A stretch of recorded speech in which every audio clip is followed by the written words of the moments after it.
minggu kemarin kan seluruh anggota dewan kan reses ya.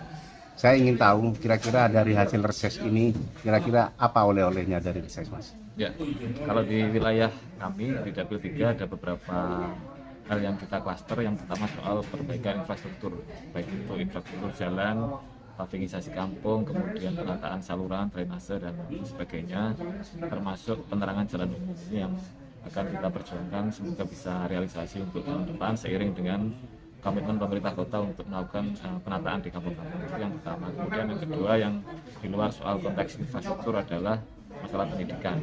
Masalah pendidikan yang paling menonjol aspirasi dari masyarakat itu adalah tebus ijazah.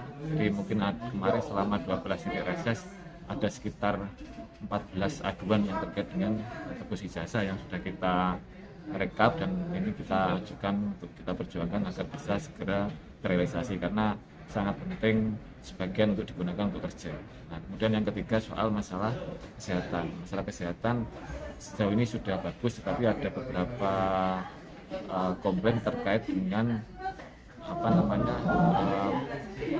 intensitas atau dukungan dinas kesehatan puskesmas untuk pemberian makanan tambahan di lansia dan stunting di kampung-kampung. Selama ini sudah ada, cuma dinilai masih kurang karena secara kuantitas misalnya jumlah lansianya sekian, ternyata yang diberikan hanya sekian. Karena memang dinas kesehatan juga punya keterbatasan soal itu. Kalau keluhan yang selain yang 3 ini apa ada keluhan lain dari masyarakat?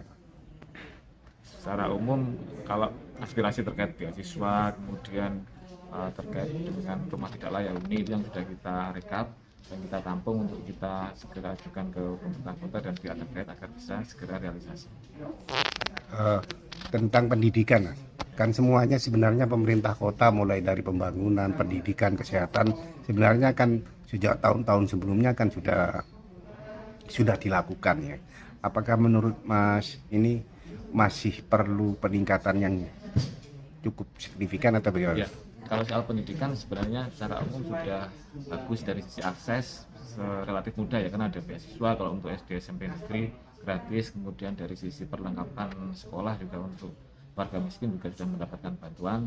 Dari sisi kualitas juga terus ditingkatkan, kualitas guru, kualitas pembelajaran dan sebagainya. Cuma memang faktor yang paling penting adalah soal SMA dan SMK ini yang masih menjadi keluhan karena banyak ijazah warga yang tertunggak di situ. Nah, setelah lulus dari SMA atau SMK biasanya kan butuh pekerjaan ya. Nah, bagaimana? Apakah ada aspirasi bahwa di Surabaya itu kesulitan mendapat pekerjaan atau sebaliknya mudah?